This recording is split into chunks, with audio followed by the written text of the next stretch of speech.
Hey, I'm Cynthia, storyteller, spiritual softie, hija de too many identities to count, and one half of this diasporic duo. And I'm Amy, creative curator, intuitive thinker, hija de inmigrantes, and this is decafSOUL.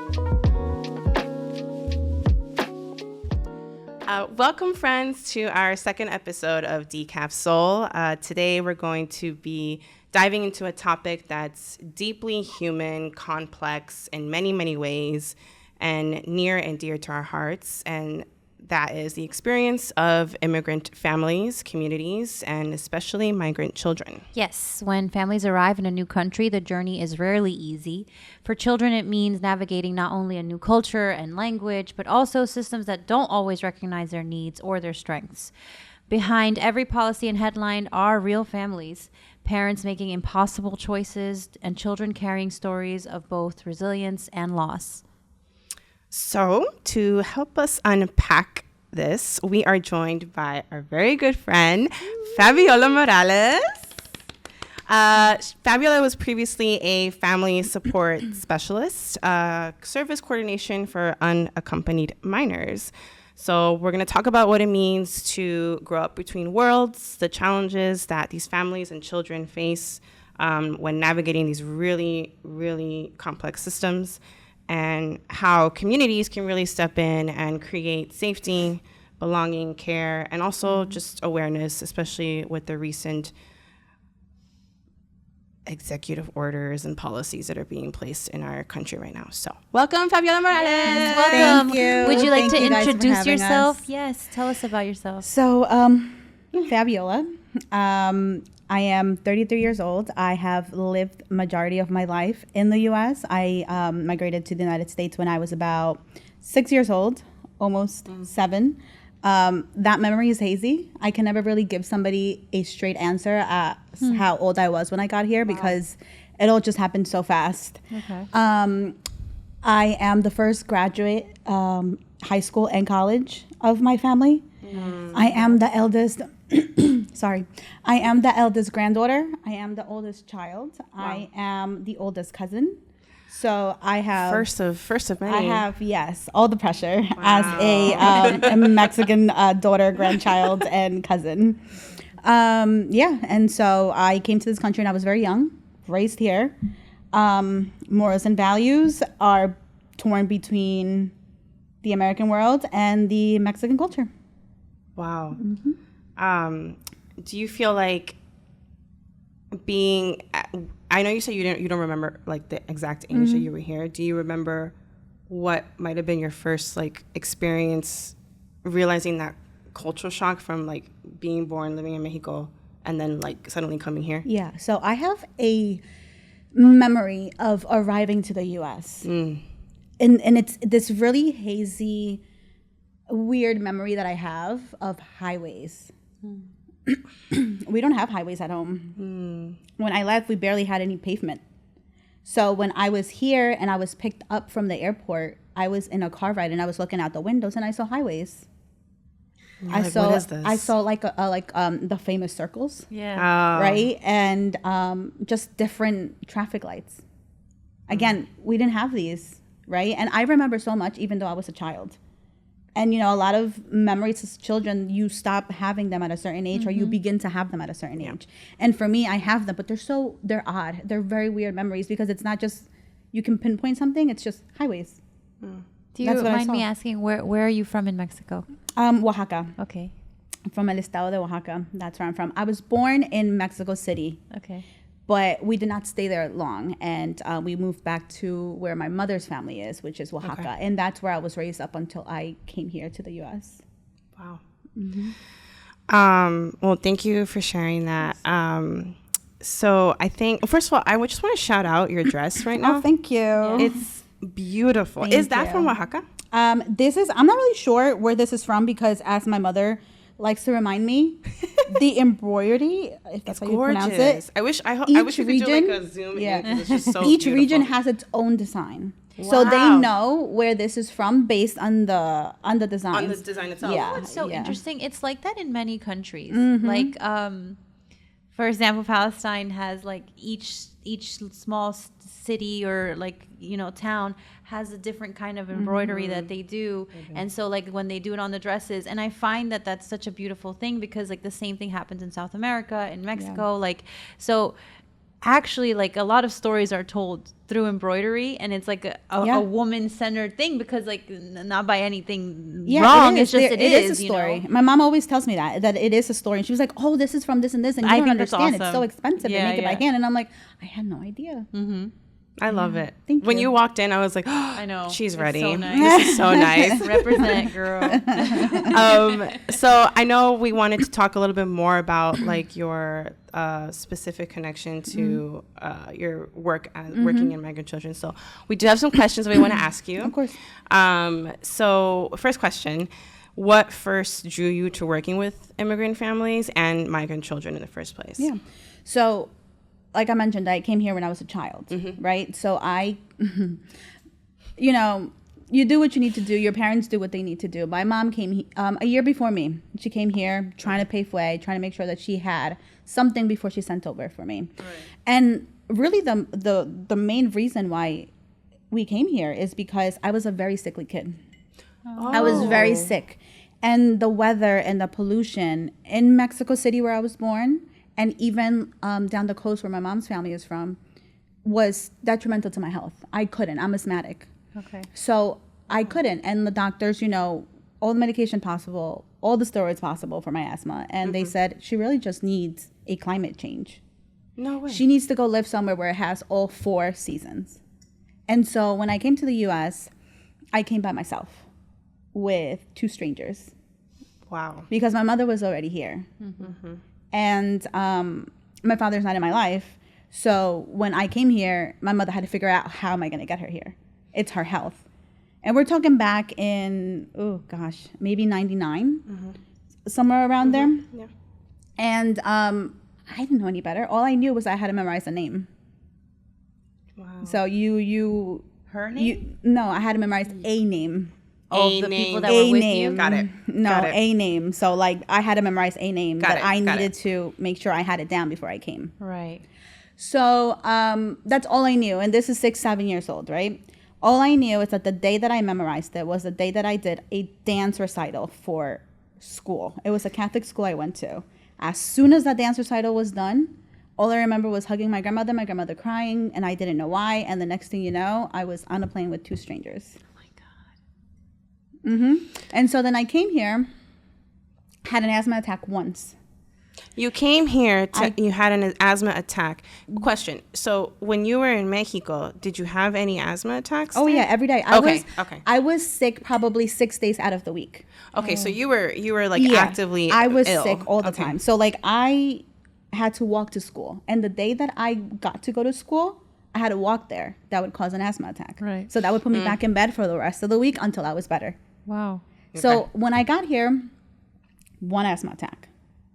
Out of all the years that I've been here now, which is pretty much my entire life, never had one again. So the diagnosis that the doctors in Mexico were giving you came to be true. Like you had to literally, like your physical body needed to have a support system, and that wasn't in Mexico, but it was here. And I needed medical care, which the U.S. has it. For sure.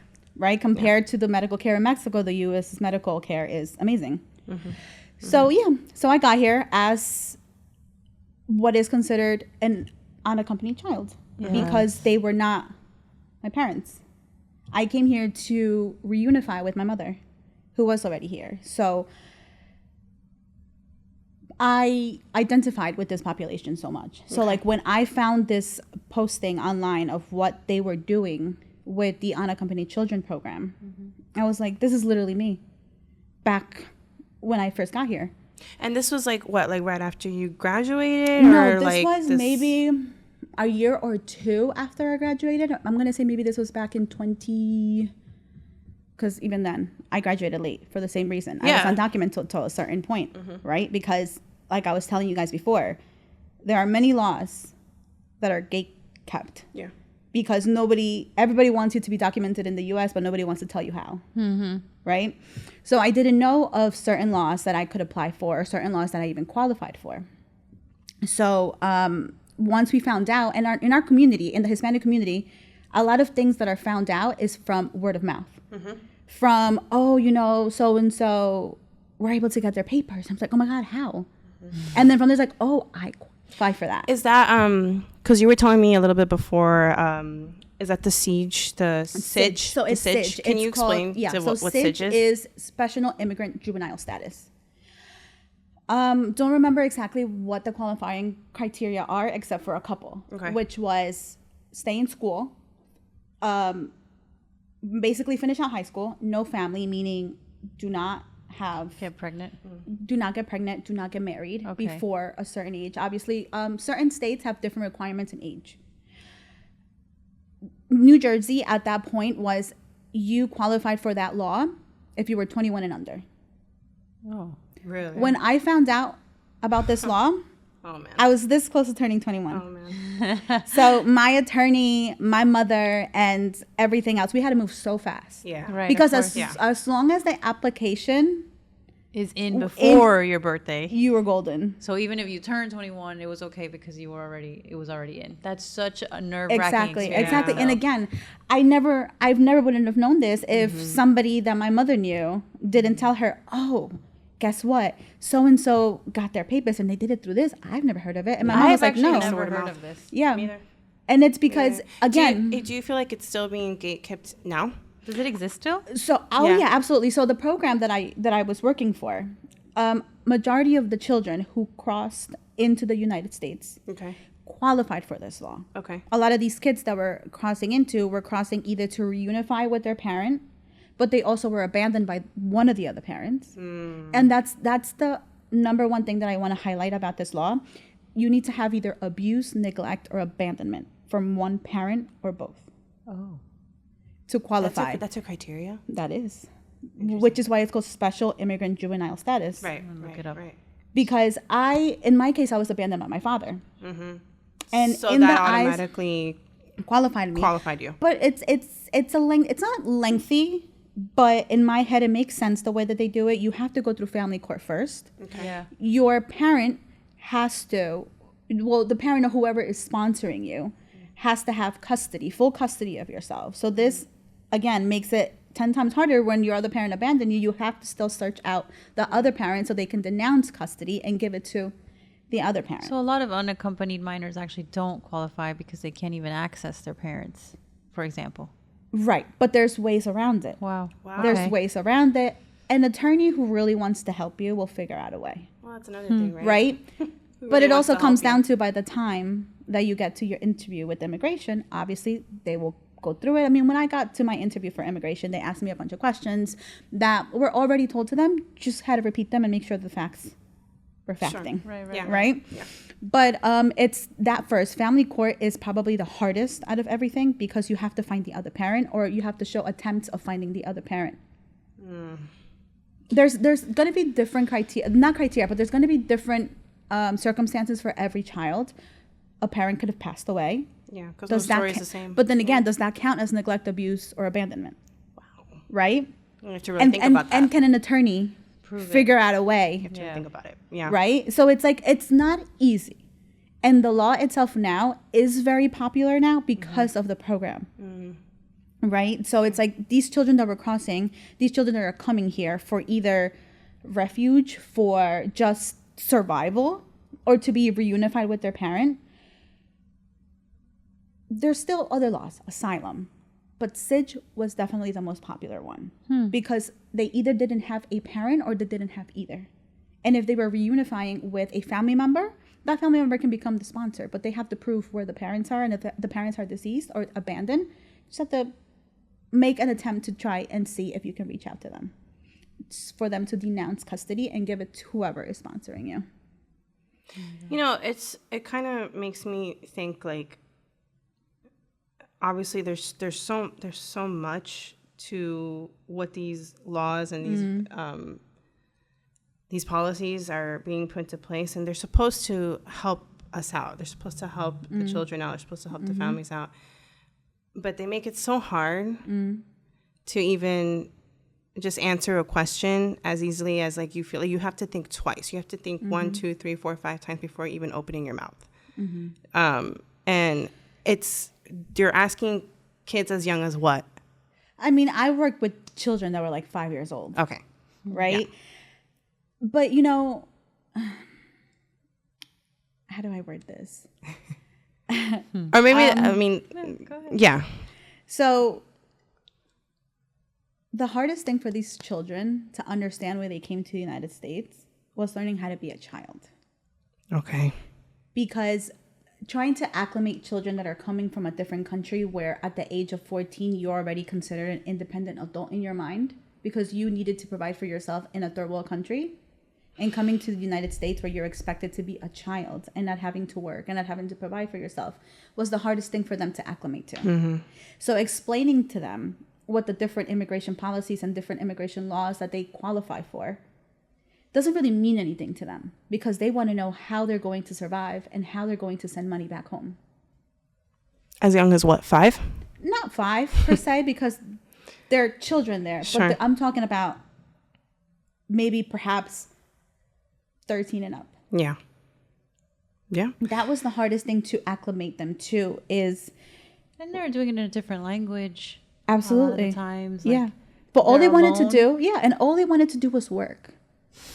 You know, because it's like they come from countries that are struggling financially. They come here to reunify with their parent if the parent is here, or they come here so that they can help provide for their family back home. So when they go through these programs, the program was designed or is designed to help children be connected to resources and avoid detention centers altogether. So they are released to a sponsor or a family member or whoever they vet, right? Because all of these sponsors are vetted. You're not just released to a random person. They're all vetted. Background checks, fingerprints, everything. They are released to them and they just want to get to work. They do not care about education. Some of them do. I don't want to say not all of them. But this is how they are conditioned to be. Right. When you're home at that age, you're already working. You're already working. You're already, if you're a male, you're already expected to provide for your family. You probably left the wife back there. A lot of the children that I would get, some of them were indigenous, some of them spoke a dialect, and some of them didn't have an education. So when you get here, by law you have to go to school. Certain states, you could stop going to school at the age of 16. Certain states, you have to keep going to school until you're 18. So this like breeds a perfect ground for people. It's like opportunity and bad things, right? Because it's like these kids want to work. There's someone out there with a factory or whatever that's going to hire them, and they're under the table. So everything goes. It's like it never happened. But we have child labor here, and it's on the backs of the migrant kids, right? So it's like everything you're saying is like, oh, like this is a perfect like mixture for this to happen because they want to work. They don't think there's anything wrong with that. We have this American idea that children should wait till they're 18 or 16 and go to school. It's not just American. And now it's starting to get eroded with everything that's going on because that's what it feels like, you know. How are there's ICE agents going into schools, so all of a sudden these places that were safe don't feel safe anymore. And so it's like The program was designed to make sure that these children were safe. Right. That the people that took them under their wing and is providing for them all types of basic necessities are doing just that. And part of my job was to make sure that they were doing that. That they weren't being forced to work. And if they were working, it was because they wanted to work and that it was done legally. Not even just, yes, legally, because by law, obviously without a work permit here, you should not be employed anywhere. Right? Yeah.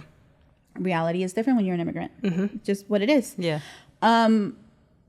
Teaching them financial literacy. So if you do have to work, because I cannot stop you because I only come to visit you every so often, I want to make sure that you are getting paid properly. If this is how many hours you worked, make sure this is how much money you're getting back. Wow. What are you using your money for? Oh, well, I'm buying myself clothes, this and that. But listen, your sponsor is supposed to be doing that for you. Okay. So you in your experience, you worked with these children as young as what, 5 years old? Yeah, 5 years old. Up to like their teen, adolescent So years. This program only serviced children that were 18 and under.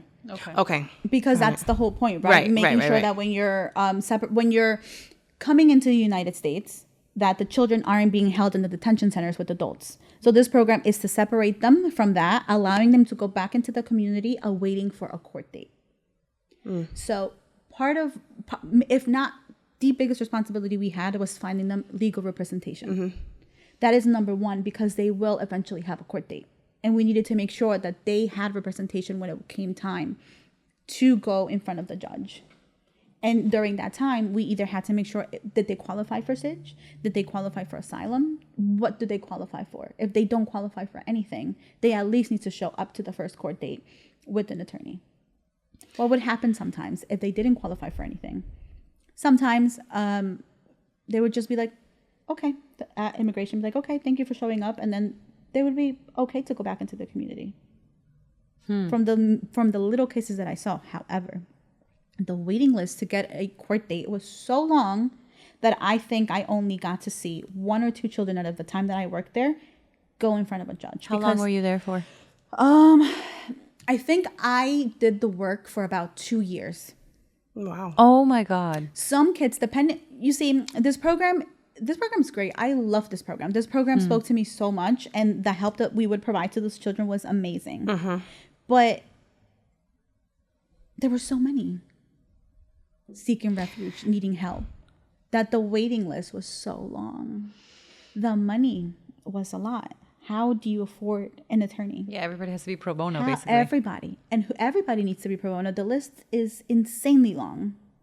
Insanely long. But that's the whole thing, right? Like, let's give you guys this right. Let's give you guys this ability. But now let's fill it with red tape and all these million things so that let's never talk about it. I thought I knew about these things, and you're literally telling me something I've never heard of before. I mean, I came as an immigrant child too. Like, I mean, we had a different situation, so we didn't have to go through that route. But like, never heard of this. I don't even know if my mom has heard of this. And we were immigrants for a while. We didn't have any papers until, we got our citizenship. So it's like, it's crazy that like they put these things, they say, oh, well, we gave you the law. You have that right.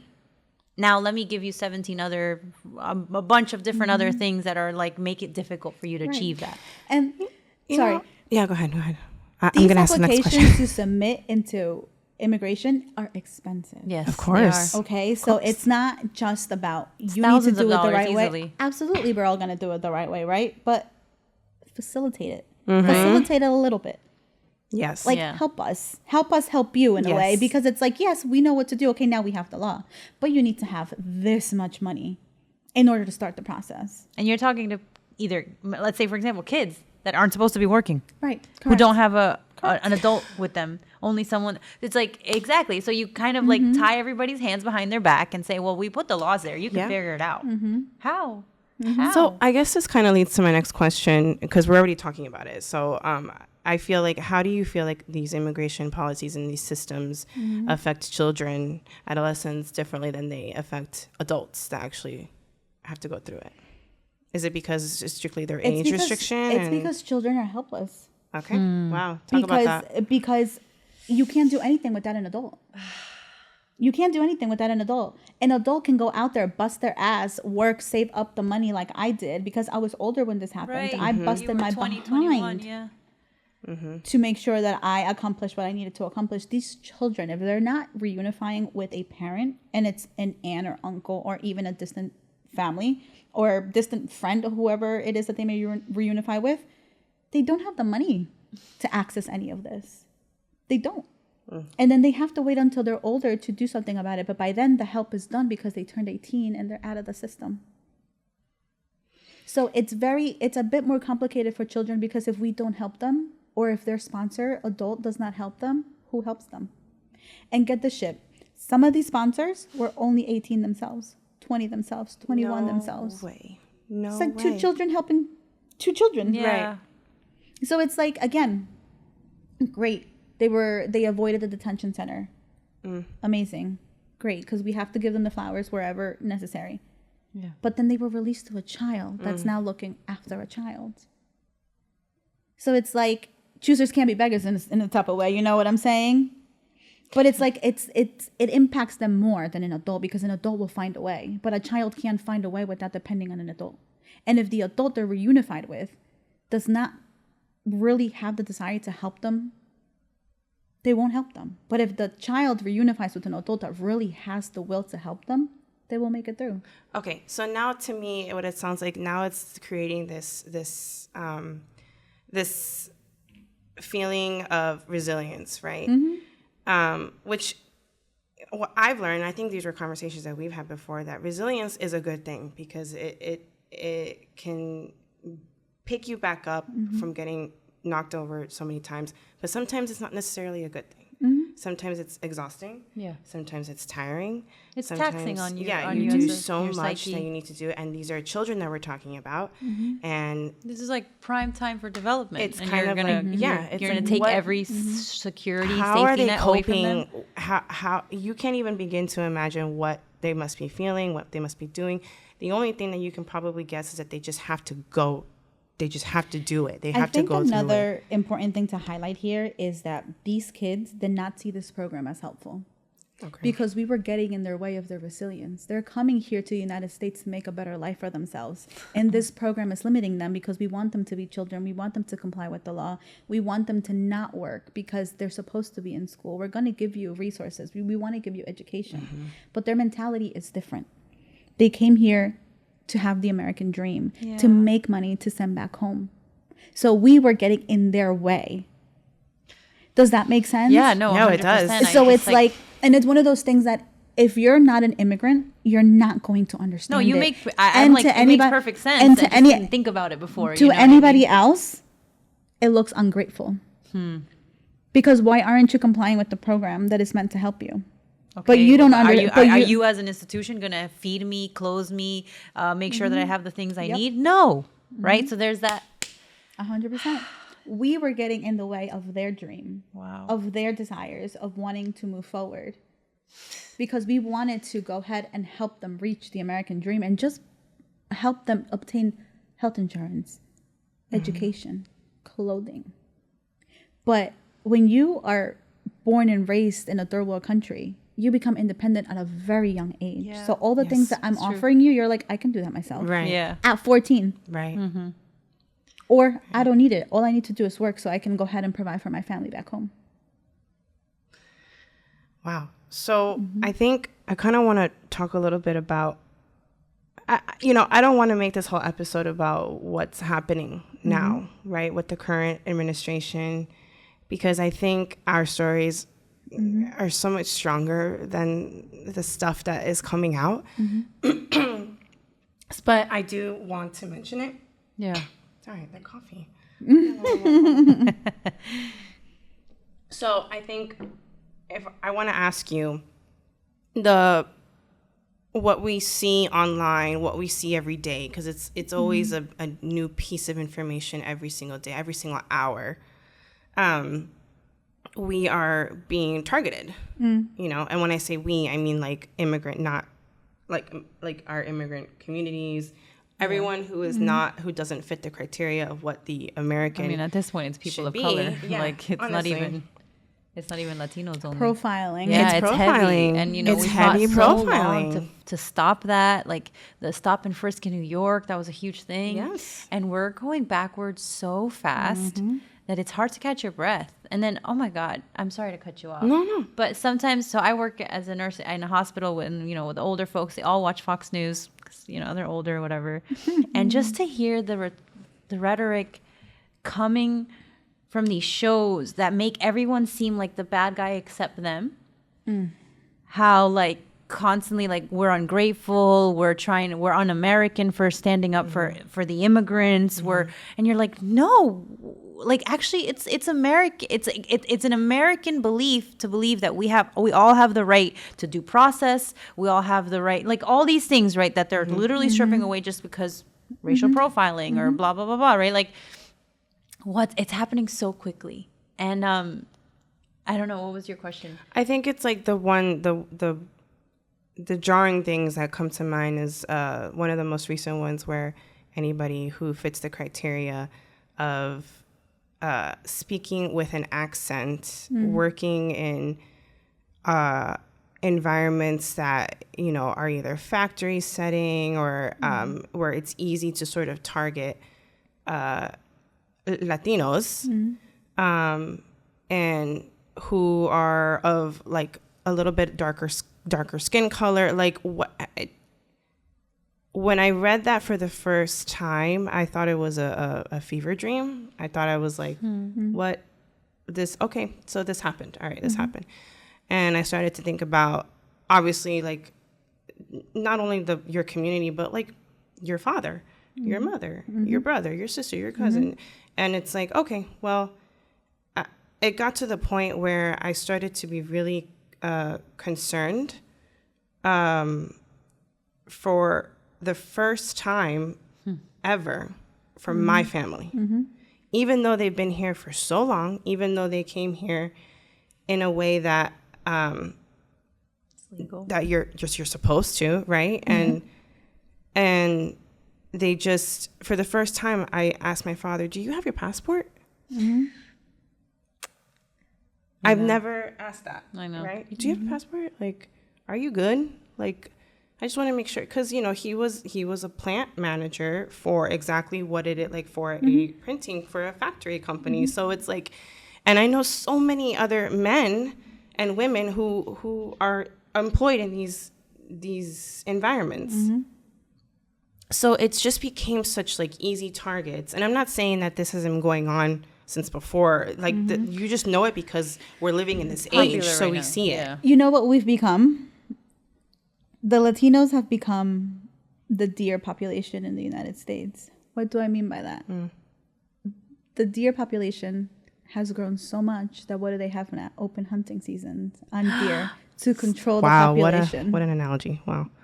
And it feels like that. It feels like there's too many of us now. And now there's one person who has decided that we must control how many of us there are. So therefore, open season on all of us. I don't know if you know who Stephen Miller is. He's like pretty high up there with Trump and everything. And he's he's problematic to say it nicely. And like he's been known to say things like America's population should be a couple 100 million.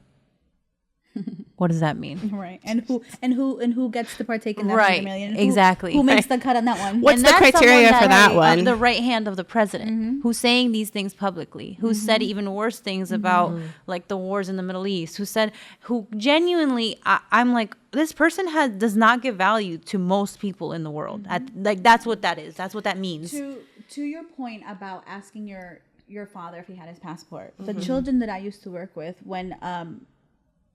when the president came back the second time around, when he won elections again, we started providing these families with all of this information on what to do if ICE came to your home. Okay. Yep. And we started, in a way, conditioning these children to carry certain documentations with them in case they were stopped.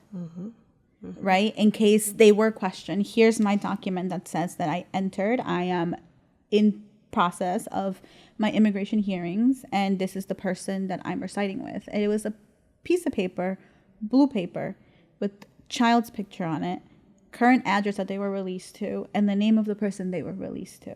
We started telling them, carry this with you everywhere you go. As if your life depended on it. In a way, because it Pretty did. much, because if they got detained or whatever the case may have been, we didn't know. That's the whole point.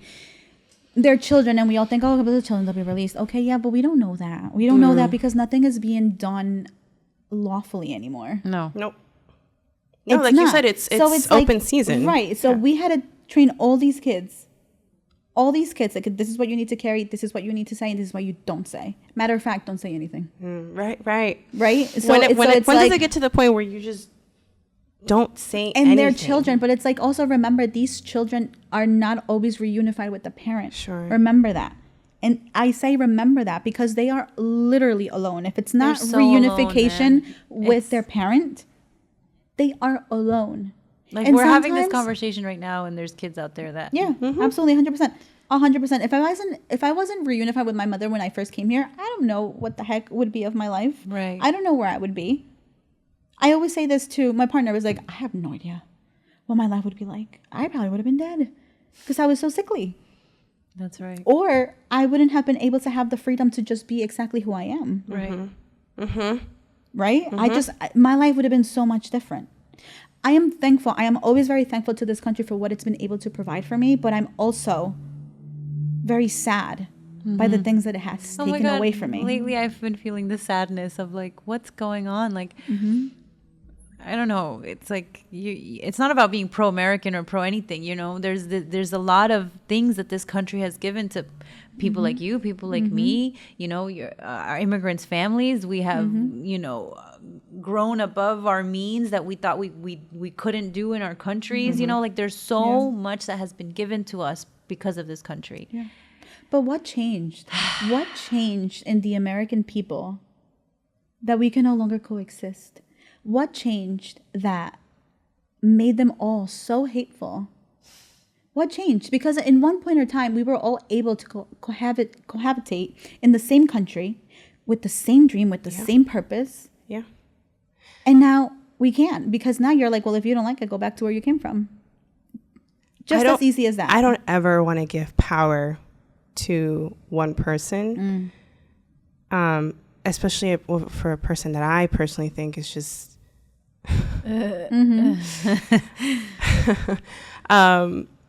but I think that I think that's what happened. I think that's what happened. It's such a high influence, and it's there is power. There's power to word. Okay, there's power to word. I do believe in that, and I think it only takes that one person to sort of just in everything. But that person was planted there, not like the elections. No, like this has been in the works for the last 20 years, and so the truth, it's just a ripple effect. No, it's like like for example, let's take Project 2025. The president of the United States said he literally had nothing to do with it before he got elected. A few days ago, he tweeted, "Oh, we're on the final steps of Project 2025." Project 2025 is run by huge corporations and foundations that put a lot of money into the election race, towards lobbying, so to say that it's just Trump is like, sorry, I'm just gonna say it. Is like saying that there isn't a gigantic machine in motion that has been leaning towards this for the last couple decades. He's just the face. Yeah, 100%. Exactly. Just the face. That's why they took an actor, a presenter, a realtor. He's just the face. Yes. And I've never been one for conspiracy theories because it's not. But it feels like we're living in a 100%. Big one. Yeah, 100%. Totally. In a big one. And I'm just like, to the point where earlier we were talking and I said I became so desensitized to everything that's happening because it's getting to be too much for my little brain to handle. So where you brought up a video before where before maybe 6 months ago I would have been able to be like, yeah, I saw that. So why don't we so we showed a video. We can play it so you guys can hear it. Can they hear it? Supersonic hearing. It was on TikTok, right? Yeah. And it was just I think it was a young girl. She was talking to her brother. Right. And before we play it, I know that it's a video from TikTok. And I know a lot of people are going to be like, yeah, well, that's TikTok. It's social media. But I want you to understand that, yes, it is TikTok, but it is lived experiences from real people. Exactly. This is not a matter of fact checking anyone. It is a matter for you to understand what people are really living and going through and what they're experiencing. It's not for people to question whether it's okay, well, you got that information from TikTok. Yeah, from a lived experience that you probably will never live. Yeah. Or experience. And that's why we have social media. And that's why they're fighting so hard to make it like difficult for you to post whatever you want, because this kind of, while they're very strong in their policies and everything, and they seem to be taking over everything, every right that we thought we had, like we were taking for granted, social media in a way kind of got under them, right? And got the story out, even though they didn't want it to get out. They want their version. And oh my God, you just sit down for 10 minutes listening to Jesse Waters on Fox, and you will have a completely different version of the world that the one that we're talking about does not exist to them. And it doesn't exist for millions and millions of viewers in America. And so to realize that you're like basically like invisible to a huge population of America is crazy, right?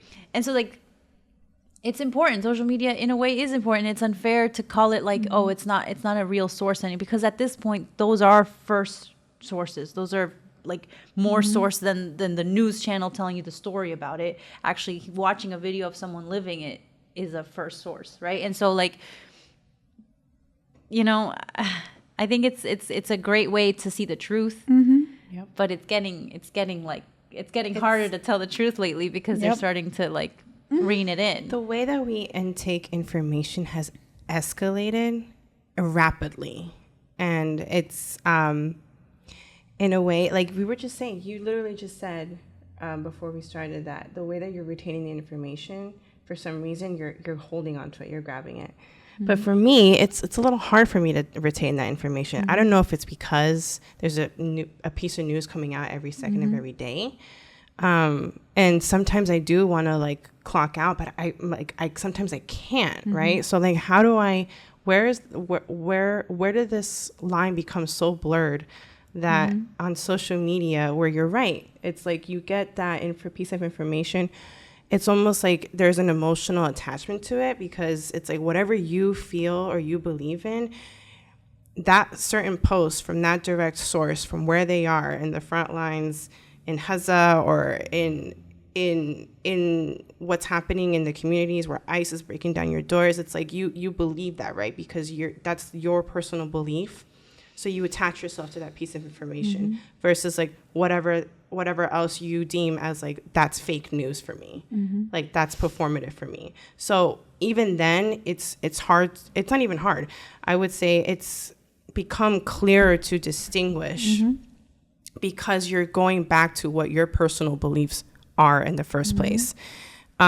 So I don't know where I was going this. I think I was just picking back off of what you were saying now. Do you want to like, here, let's play it, and then we can talk about it a little bit. Let's play the clip, and then I want to talk about, you know, how you felt the need that you needed to get out of social media.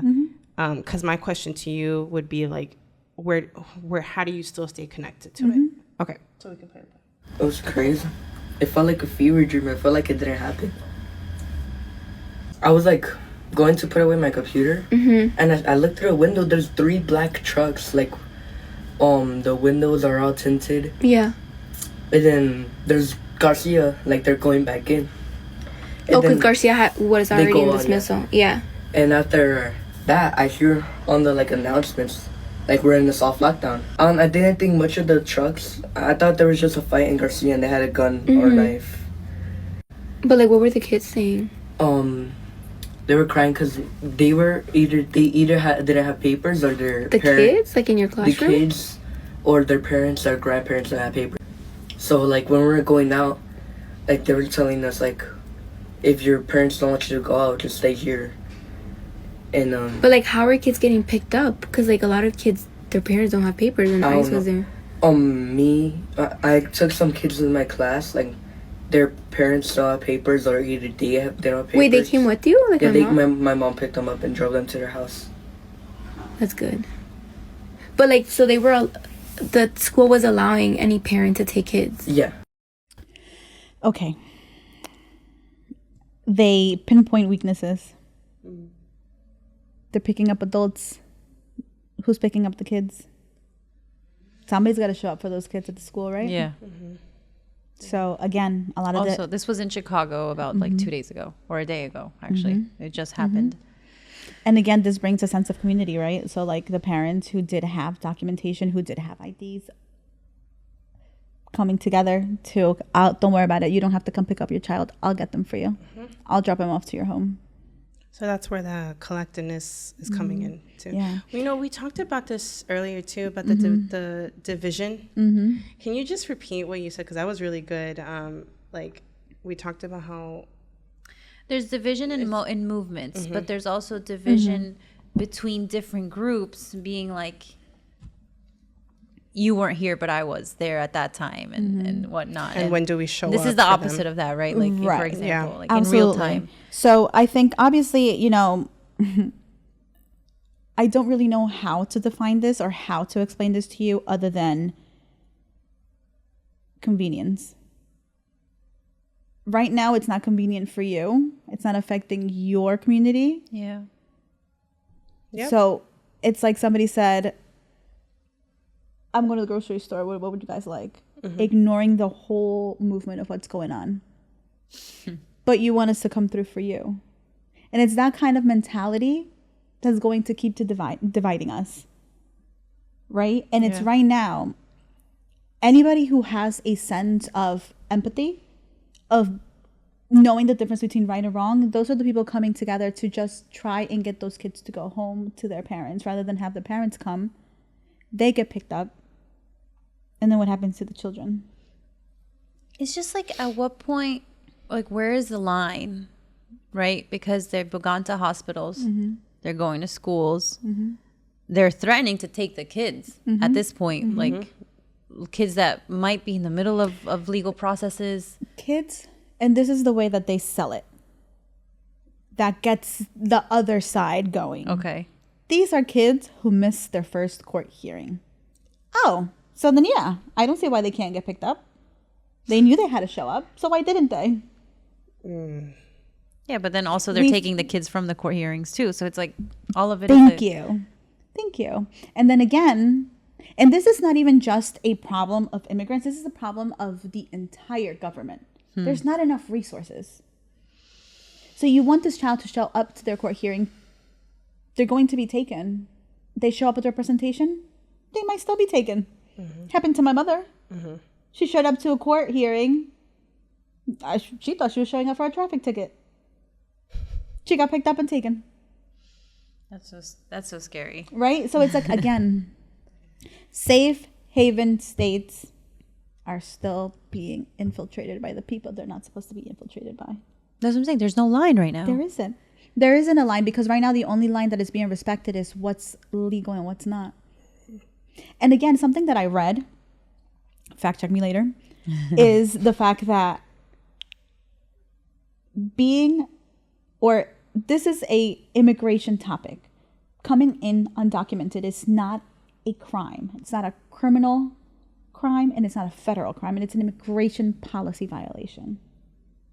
So the way that these people are being treated is as if they're criminals, if they're like the worst of the worst situation, but it's not.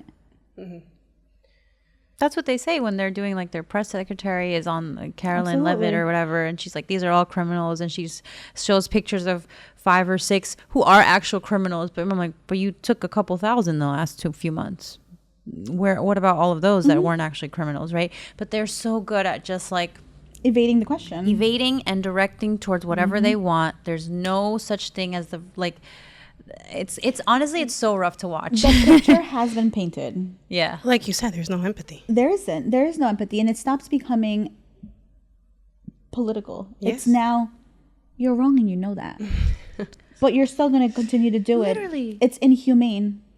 It's inhumane, but you're too far deep in now, and you have gotten that other political side riled up that if you don't see this through, they're going to turn on you because you already started this. You already painted the picture, and now they're expecting you to go ahead and meet whatever goals of this project, whatever going on. So if you don't do that, you're letting your people down. But yet you have the other side of the country falling apart. And there's not even talking about from that side, there's not even empathy coming from there. It's just power. It's just like they're leading this, whatever cause that they're leading, with so much power and hatred, honestly. So there's not even empathy for their own people and their own community. There's not, because think about like let's think about like the floods, what was it, in Tennessee or Kentucky? And then a few months later, Trump's like, if you don't agree, I know they don't correlate, but let's just put the picture together. Let's say that crazy thing that happened over there happened here in New Jersey, which is an asylum. It's a safe haven. A safe haven state, right? Trump is saying that if something like that happens in a safe haven state, they can withdraw funding for disaster relief. A whole town disappeared because of flooding. Are you telling me that if our state, like New Jersey, for example, stands up to for some immigrant kids that deserve due process, that if something like Sandy happens again, we're all screwed? Because we're How safe haven. crazy is that? And we did not fold to what he wanted. But It's a way of keeping control. I know, and and power. I think people should be like screaming at the walls. I think our governors and our mayors should be like, how dare you? But they won't. They're not. Everything is kind of like, it's to not bring gonna this happen. to bring this back to the children. Yeah. The funding that we were having or that we have for this program for children, it was withheld because we were not, I guess, in a way complying to what they wanted. Yeah, that's the word. Help for trans children? No. Pronouns and emails from employees? Gone. And we had meetings, and it's like, the person who was in charge of leading this entire program folded. But I understand why you folded, because there's a bigger picture. Do you lose everything? Either do you lose everything, or do you fold to secure the funding? My hat's off to that man, because he stood his ground and he says this is wrong. But we have to do it because there is something much bigger than me holding on to my values and my beliefs and leaving all these children stranded. Right. But at the same time, it still keeps paving way for all of the oppression, for all of the power hungriness. Always. But if you don't, you lose everything else. It's like they keep taking agency away from these different groups, right? Little The by children, little. the immigrants, LGBT community. I don't know how many To- other groups. to the Disabled point- people. Right, Like, to the point where they're like, you could help the trans kids, the LGBTQ plus community. But you can't say they are? But you can't document it. Because they will audit. They will see what you did, who you helped, what you did, to what extent. it's like, does their life not count? Is that what That's you're exactly telling me? that's exactly what they're It's saying. literally every That's time exactly what they're saying. all of these policies are a dehumanization of different groups, and it's like, bro, we've seen this before. Why are we It's repeating like it? when we were saying that with the whole division, that they're doing whatever they want, right? They're doing whatever they want to these groups. They're putting all these legal jargon, all these legal words that we really don't care at this point anymore. But we're also responding in our own way, right? Like, okay, so you're doing what you want to do, then we're going to do what we need to do. It got to the point where we lost half of our staff was let go because the funding wasn't coming in. Oh, wow. The funding wasn't coming in. It was to the point where, the way that grants work, right? The agency fronts the money and the federal grant reimburses you. So they got to the point where they can no longer pay us, or they can no longer let us know if we're going to get paid or if this program's going to still keep running. Wow. So we lost half of the staff. We ended up learning additional things about what information is getting shared with certain agencies. And then it started putting me in a tough spot because I'm like, I'm handing over. right. So I was kids, just like, basically. I still need to make a living, right? Yeah. I still need to Yeah. I still need to have a paycheck. Yep. I love what I do. And I tell my partner this all the time. That job for me was a dream job. Wow. It checked off all my boxes of things that I wanted to do with my life. And when this happened, it lost that. Because I was working for the other party now, Yeah. right? So I said, I still need a paycheck, but I still need to stand true with what I believe in. What do I do? Then I said, well, hell, I don't even know if I'm going to get paid next week. So what the hell does it matter? Clearly, I'm not there for the money anymore because I don't know if I'm getting paid. So now it comes down to the point where it's like, I can't stand here and tell you that you need to do this program when it's clearly voluntary, but it needs to be sold otherwise. I can't tell you what your information or who your information is going to. Right. So I said, I gotta go. Took a job somewhere else. I was completely miserable. Hated it. Worst experience of my life. Part of the journey. Worst experience of my life. But, and then that's when the the distance came between me and the doom scrolling. Because Yeah, talk every about that. single time I would scroll, I would see new things happening with the immigrant population, with the children I was working with. And I got to a point where it's like, I'm enraged, I'm frustrated, and I'm mentally drained. And there's absolutely nothing that I can do. Because I can't. The little bit that I was contributing through this program is no more. Because anything that I contribute to this program is now taken and used for other purposes. Yeah. So I needed to take a step back, and not because I stopped caring and I stopped advocating, but because I needed to put my mental health first in order to get myself together and continue to advocate for this population, because the way that I was used to advocating was no more. Even that changes, huh? The process that I was taking to advocate for these families was educating them. This job allowed me to educate the community. But I can no longer educate them anymore. I can no longer advocate for them anymore because I was hiding certain truths from them. So I couldn't advocate. That was my way of advocating, right? So a lot of people say, okay, when you post on social media, you're just posting, but what really are you doing? Right? Yeah. Yep. What I was doing, my application was through this job.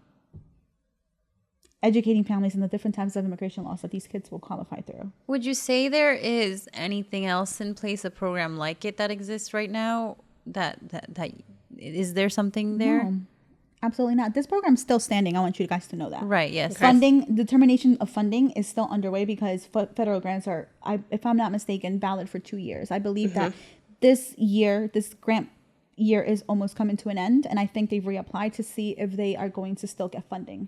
Okay. How much funding they get is the question. If it does get renewed, I don't know. It's probably going to get cut down because of whatever. 2 years ago, the funding was granted and it was a lot of money. But again, this is before the new president. I don't know what the future of this program is going to be like, but I don't believe that there is anything like this program right now, helping immigrant children. I think that this program was, and I still think it's an amazing program. Yeah. It's an amazing program because when I first came to this country, I did not have that guidance that these children have now. My mother did not have the guidance that these parents have now. Yeah. They didn't. And this, I'm not exactly sure exactly how old SIDGE is, or but I do know that not a lot of people knew about it until this program came around. That's when everybody started talking about it. Do you feel like, because I guess it depends on how much the money goes into this grant when they reapply, and that obviously determines like what you can and you can't do within the program itself. Do you feel like with things that are happening now and with a lot of the fundings that are being cut and being directly hit, especially to this program that you were a part of before, because we live in this country and we run on money, essentially. So this program, do you feel like it's going to change a lot? I don't know that it's going to change a lot because here's the thing. This program did not hand out money. This program did not hand out resources. What this program did is it equipped its employees to be able to find these resources depending on the state where they lived. Because not every state is the same. So it's not like anybody who is on the opposite side that we are is going to be like, oh, well, they're getting handouts. They're not. Because it's not like we're saying, here's this much for you to go ahead and get a house. Here's this much for you to get food. We're not doing that. Okay. We're pointing them to the right direction of saying, here is what you need to do in order to apply for health insurance. They don't qualify for public benefits. Mind you, there's certain things to not get into. It gets tricky, right? So like children that would come are victims of human trafficking. There's certain benefits to them that they qualify for. And mind you, they don't qualify for free. These children went through hell. So the least that we could do is give them resources so that they can get better. Being trafficked is not, you know what I'm saying? So it's like, so for you to be like, okay, well, you're just mooching off the United States. I was like, but do you understand that this child was just a sex slave and had to do many sexual favors to different type of people in order to just survive? Yeah. So you're going to tell me that you don't want to go ahead and provide them with a $100 stipend so that they can go ahead and get whatever mental health assistance that they need. Just fathoms me that experience qualifies as that's something that I criteria. want to highlight, that it's important for me for everybody to know that this program did not hand out money or anything free. We connected them to resources. Yeah. And once we connected them to resources, we said, okay, this is how much you will need in order to get this done. So they had to work their asses off to make sure that they're able to afford whatever it is that we were able to connect them with. And with that comes attorneys. Anybody who qualified for pro bono attorneys was lucky. And those who didn't qualify, they needed to save up thousands of dollars in order to start the process. Wait, so no, everybody doesn't qualify for pro bono? Not everyone qualifies for pro I thought bono. if you just found someone pro bono, then you can just have them take care of your case. No. So think of it this way, right? By the time that your name is called on the pro bono list, your court date is coming. It's around the corner. You don't have the luxury to wait on that list. You don't have the luxury to wait on that list. There's no time. There's no time. Or you could be, let's say, you could be fortunate enough that your parents are already documented here. Yeah. And they're working and they're making money on the books, and then they go ahead and they put you on the sliding scale. You make too much. And to them, making too much is probably just enough to survive. Yeah. So it's like, it's very tricky, but I think it's so important for people to understand that this program does not hand out anything for free. Right. So when they say that, you know, we are making it easier for them and we're taking resources from Americans, it's not true. Well, yeah, This program is simply designed to make sure that the children are safe education, it's a after resource. reunification, and to make sure that they are acclimating well to a new country. That is the purpose of this program. That is it, to ensure the safety of the children once reunified, to prevent trafficking, to prevent child labor, to prevent all of that. That is what this program was designed for, and this is why I love the program as much as I still do. It's sketchy nowadays, yes, but the bigger still picture, serving the but the purpose, bigger yeah. picture is that we're supposed to make sure that these children stay safe. Yeah. Sure. When I came and I told you guys, 2 strangers, didn't know them, many things could have happened to me. Right. Many things happened to these children at the borders, Yeah. That's true. right? So it's not, they don't come here just to mooch off the United States, because if that is what they came here to do, and if they knew what would happen to them throughout their whole journey, children from South America, how many borders do they have to cross? Children from Africa, children from Asia. What did they have to endure in order to get here with the sole purpose of just mooching off the United States? Do you think anyone in their right mind is going to want to go ahead and do that No. just so that they can come and mooch off a country? No. No. You think a parent is going to want to put their No, child they're through fighting that? for their lives. They're Right. literally fighting for their lives. This Absolutely. is like their lifeboat, Absolutely. you know, and that millions of Americans don't realize that and see that as like it's an honor to be able to provide people who are poor and desperate and alone, children.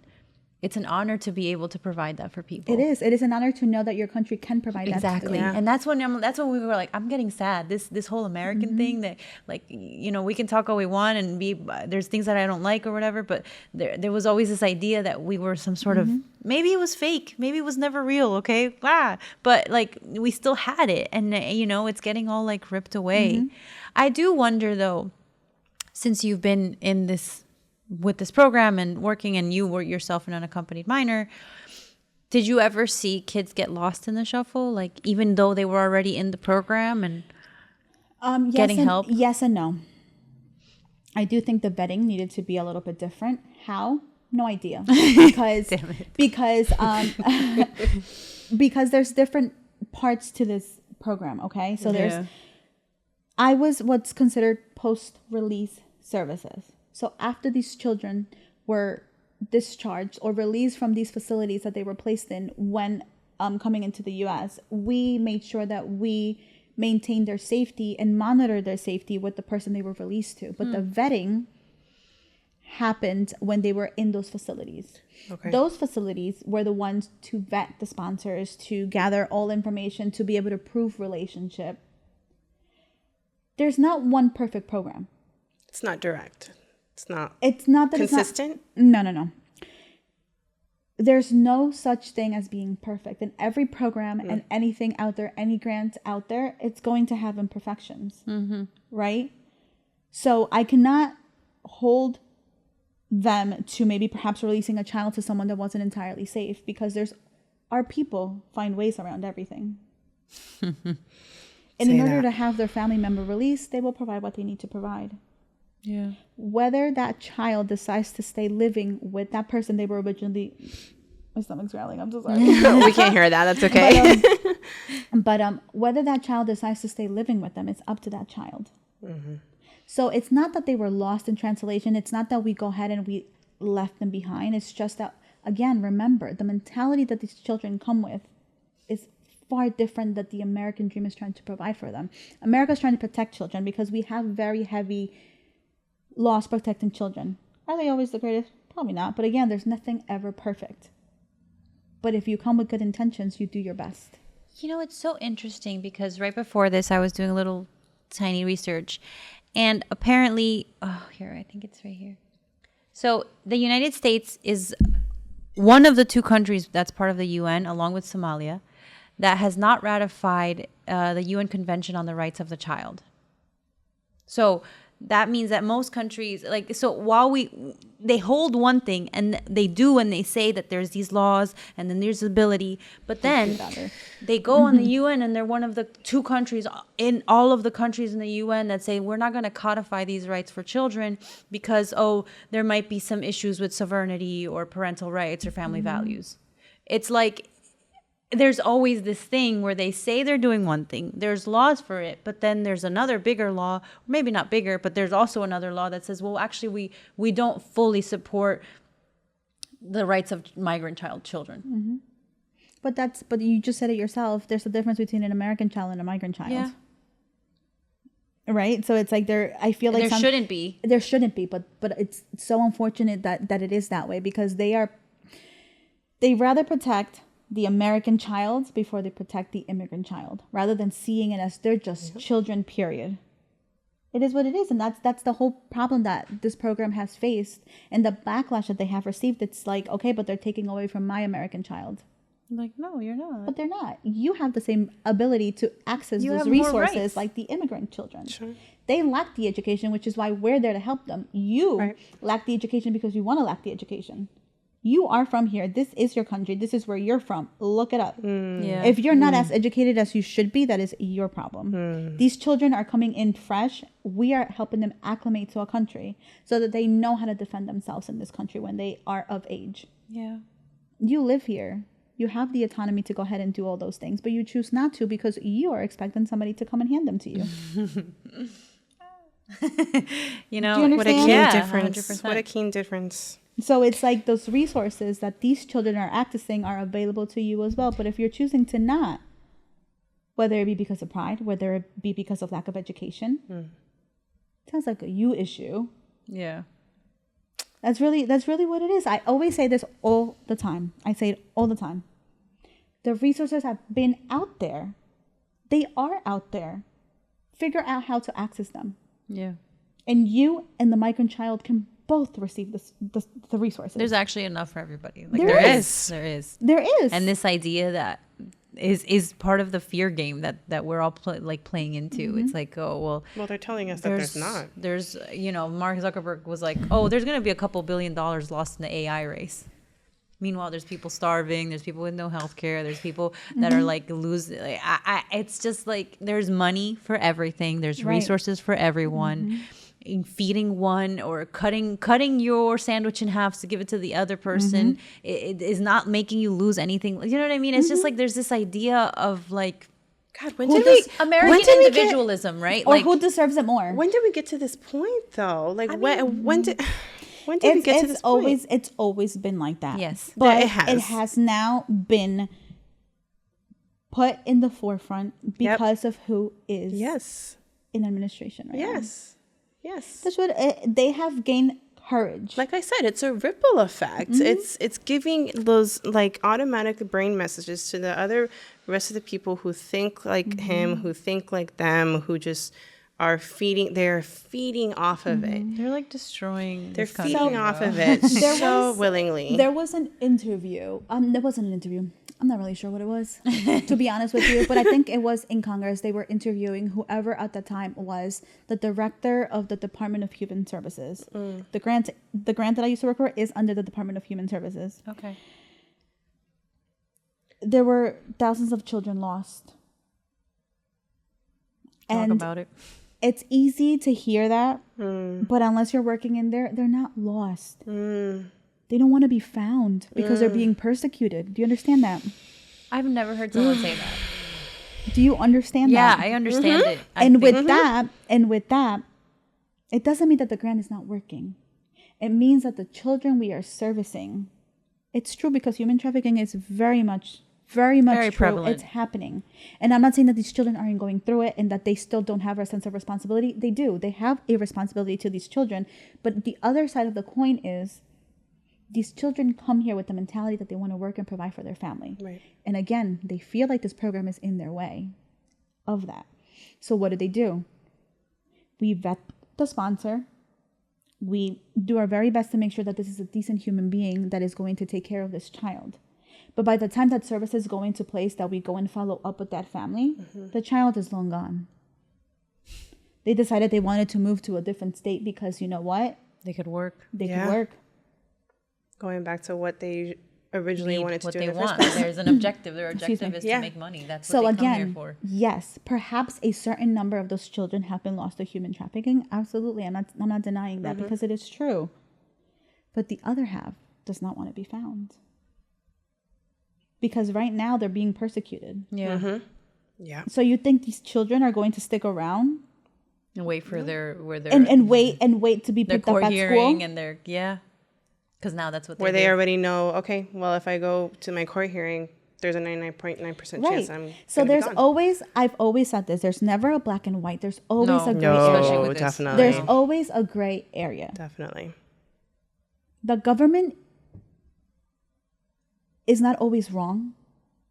It's the people that give it a very different meaning and they carry it through, and then the government has to meet them where they are. If not, it'll be an uprising. I don't know if that makes sense. No, it does. It does. So it's like all the racism that has come out ever since he's been in administration. It's always been there, but now they're his loud and proud entry about was it. like Latinos are rapists and murderers, and then there's still Latinos for Trump, and I can't. It's like, and then what their thing is like, they'll be like, well, he's real, you know. He just tells it like it is. I'm like, where's the decorum? Where's the like? Right. But it's like, so then I counter with that. Okay, so you're meaning to tell me that you were waiting for someone like him for you to tell me exactly how you felt. Right. Exactly. So where was this because- mindset before? Absolutely. Because in the time that I've known you, let's say, whatever. In the time that I've known you, you've never voiced anything like this to me. So now that somebody here of power, of authority is giving you the green light, you're going to go ahead and voice that to me. So are you just easily influenced for this moment of time, Or have you been feeling this way like for a long time? Correct. And this whole time that I'm sharing my story with you, you're thinking that in your head. And now that somebody's here to give you the courage to go ahead and speak up, It's real, man. it's real. The mask is off, bro. It's like Oh, all the way off. I've seen masks are off completely. Even with like, there was a minute where like the Venezuelans were coming in, and there was a lot of them coming from, and like everybody was like, oh, they're giving them the hotels and this and that. Well, actually, they were like made to stay in the hotels. They weren't like it wasn't just like, oh, they were living at the Sheraton and getting 3 meals a day and going out whenever they could. I think some of them couldn't even leave. So I did get the opportunity to work with Venezuelans before I left my position.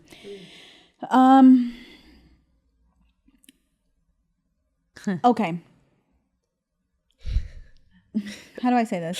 Say it, girl. Just say it. It's not like they were living in 5-star hotels. Exactly.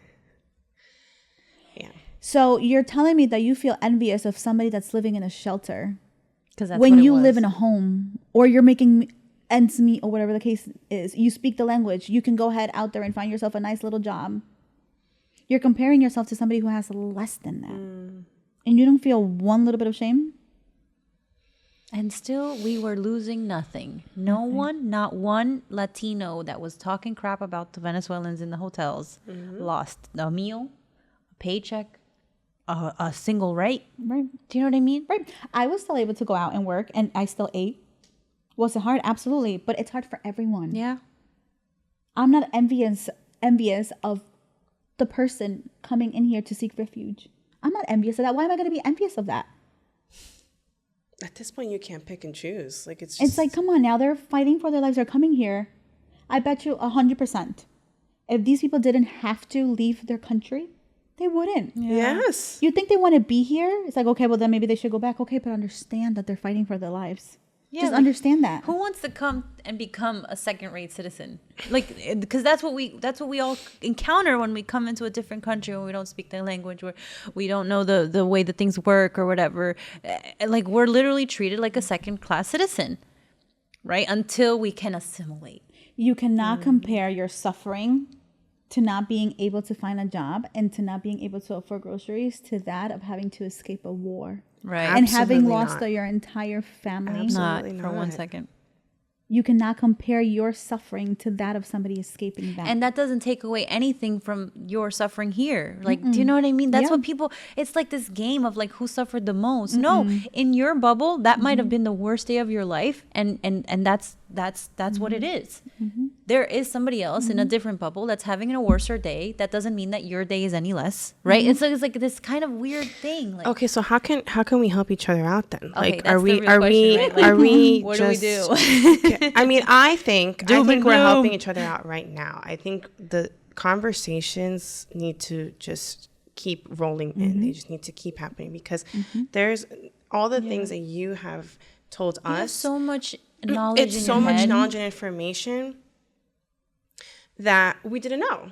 Oh my God, You know, like, I've we learned knew- so many we things knew, just like, talking to you just pieces, now. we And knew- I thought I was well acquainted with all of this. But You know what I mean? That's okay. That's okay. Like I want to point out and be clear that not all of us have to have the answer. That's not the point. That's not the point. You think that these migrant children that came here have all the answers? No, they came here with an objective or several objectives To survive. to survive. money. Right. And I think it's like, what is it that we need to do? All right, we're having these conversations. It's great. We're sharing how do this we prove it? platform. Like, we're out there, you know, whether that's out there physically, or we're inside, because sometimes we have to remember that, you know, activists they come differently. You can, if you're physically able to do it, then you're out there. If you cannot be physically able to do it, then that doesn't mean that you're not fighting from the inside either. So what is it that we need to start doing to sort of uplift a little bit more of that collectiveness that we need to be on 100? Here's bro. a funnier Like, question. If you seriously. had an unlimited budget and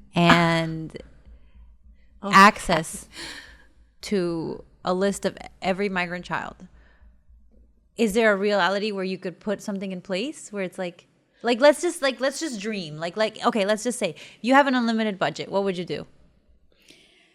If I was the one funding this program, Yeah. it would just be the well-being of the children. It would be less of acclimate to the American way of thinking Yeah. and more how can we get you to the American way of thinking. Yeah. Do you feel like that's gone though? That American way of thinking? Do you No. feel No, like I don't think it's gone because again, like or it's different? It's just shifting. Again, because like you were mentioning before, you should be proud that your country can provide the refuge that these people are so desperately seeking. So I think that instead of fighting against these children and saying like you have to adapt because this is where you are now, I think we will teach you what it's like to be a child. We will teach you what it's like to be the child. You don't have to work. You don't have to go ahead and refuse education, or we will provide you with all the simple necessities. But in turn, you need to just learn to be a child. And that's a fantasy because it's not easy. Because you can't tell these children to stop You're sending money literally back. rewiring their brain because that's how Right. they grew up. Then they came here and were dealt the hardest card. But it's not. I think that my desire will be more so to help nurture rather than help the political Assimilate. means. Yeah, 100%. Because that's what basically I'm happened not with your organization. I'm not good at helping you politically. I understand the laws that you need to follow, but I also understand your fight. So I will nurture you. I will help you. I will feed you. I will give you clothes. I will figure everything out for you. And hopefully that's enough. Well, because at the end of the day, that is more than enough. That's all you. That's what you really need. So- Because I can't tell you not to work. Yeah. I'm going to tell you. But you might not need Yeah. it. Right, it's like I'm going to tell you. Right. But you do what you must. But if you hand them all the resources, they might be like, well, I don't have to work because I have a home, I have food, I have shelter. How do you reprogram them into thinking maybe you don't have to send all your money to the other country? That's not that simple. can't, but that's what- because but they're that's what trying to I'm- help, right? It's not just about like they're But giving away it's their a money. fine line between allowing them to continue to be the little independent adult that they have been raised to be, and also help them educate them. Yeah. Because that's the part that they're missing, is the education So behind. they need to find the balance. Correct. Yeah. You need to help them find the balance Okay. where it's okay for you to also go to school in the afternoon and work in the morning because you're helping yourself and at the same time you're helping your family. That's okay. Yeah. You can go ahead and go take a little GED program in the afternoon, and in the morning you can go ahead and work. You don't need to just give up one or the other. It's nurture behind the fact that you also come first. Yeah. You are still a child. You need to also make sure that you pave way for your future, Yeah. right? Yeah. Because when you're living like that, you're literally living moment to moment. It's called parentification. Okay. These are children who have been conditioned to become the parent. These are children who are either lacking a mother or a father. And the males, if there's no father figure, they are conditioned to become the father. Yeah. They are The man of the parentified house. to go ahead and be the man of the house. If there's no parent, period, they are conditioned and they're parentified to become the parent of the house. What does that do mentally? What toll does that have you seen that? Like, can you think of an example or where you could literally watch the child Yeah. go through this whole process? So children who are reunified with aunts, uncles, and they also have siblings with them, they become the parent to their siblings. Okay. Yes. The aunt and uncle are there to provide the basic necessities, but they're not really there to raise anybody else. So the older sibling gets to be the one that raises their siblings. Dysfunctional families. Perhaps they were reunified with their parent, but their parent has maybe certain conditions that doesn't allow them to perhaps raise their children. They're parents who need to provide, and therefore they're out of the house 12 hours a day to go ahead and work and provide for them. But who's left behind looking for the kids? The eldest child with the little one. So they go ahead and they feel like they need to be the parent. They'll cook for their siblings. They'll watch their siblings. Their parent isn't completely out of the picture, but they are out working 12 hours a day. Yeah. So somebody needs to nurture while somebody provides. So I'm one of three. My eldest for the longest time was my mom. Everyone thought that I was her daughter because where were my parents? My parents had to work. That's parentification, where you cannot step down because you feel like you need to go ahead and do it because one way or another could be a good thing or could be a bad thing. The reason that your parent's not involved, parent could be working to be able to provide, or parent could just have abandoned you. And that's going to stay with them forever. 100%. There are certain children that are able to break away from that and say, okay, well, I did what I could, And that's now I need to go ahead and serve my purpose. Not all children can come out of that. It's more rare, to be honest with you. Because I still go through that. I still go through that with my brother. My mom is a very present mother. My mother has always been there, but I have always been, again, a very independent child since I was a kid, and I still am a parent to my brother. Always. Yep. That's how it's going to be for the rest of your life. It's just a matter of having that education of knowing that, okay, it's also okay to not be that. Yeah. Right? So that's what I would do with the money. I would go ahead and I would make sure that I nurture and educate these children that they can do both. You can send money back home, but at the same time you can work and make yourself a person that you are happy with. Yeah. Not what's expected of you. But You know what I think, though? I wonder if it's just a utopia to think that it's not, right? But the cynic, right, is like, well, in most of the world, children do live in this parentification, working since they're young, being independent. Actually, most of the world, they do that. There's, you know, is it like, we'd literally have to change society in a way, not just in America, but all over the world, to be able to, like it's sometimes it feels a little like a fever, like a dream to be able to provide this for all children, not because they don't deserve it, but because it doesn't exist, right? Because like we live in our little American bubble where we have the rights, right? But, and maybe in Europe and in a lot of countries and some countries in South America, right? But there's a lot that isn't like that. There's a lot of places in the world that don't move like that children are not number one priority, and like, I guess like seeing the way that the United States has been treating immigrant children the last couple decades, it feels even more like a mirage. Like it feels like we really are living in a bubble, and it's like, it's frustrating because I want to believe that we all as children, the kids deserve the right to have education, a home, to just grow up, to be innocent, right? Like there's such an importance to that, right? But it's also... It's important to let go of that thought as well, though, because these children that are coming here that are already of 14 they're and adults. up, they're adults in their head. Yeah. So you can't hold that to them. You have to allow them to acclimate. Yeah, like what you said. You nurture have to. them until they believe. Absolutely, because there's nothing that you could do against that mentality when they're already of that age. They have built certain beliefs, certain thoughts. Yeah. That you're going to lose them, and this is why they leave, and this is why they're lost. Because instead of trying to learn with them, you're going against them. But I also understand that there's policies, there's certain things that you have to meet when there's grants, and when you're in leadership in those programs, Yeah. you have to go with what they're saying, because you know that the bigger picture is that if you don't do what they're asking of you, the whole program goes. Yeah. Then you are looked at as The reason. as you folded. Yes. You're giving in. Yeah. But they don't understand the bigger picture. The bigger picture is that if I don't fold or if I don't give in, these children don't get the help that they need. So it's okay to become a villain in that story. Right? But it's easy to go ahead and point the finger and be like, you folded on us. You betrayed us. But you don't realize that these people also are in this program because they believe in the program. Can't speak for all of them.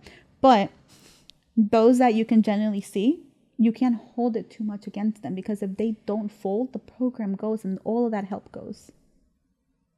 You can't risk that. You can't risk that. And this is why I keep saying there's two faces to a coin. They look like the bad person on paper. But unless you're in it, you don't understand the sacrifices that they have to make with their own beliefs, with their own values. Yeah.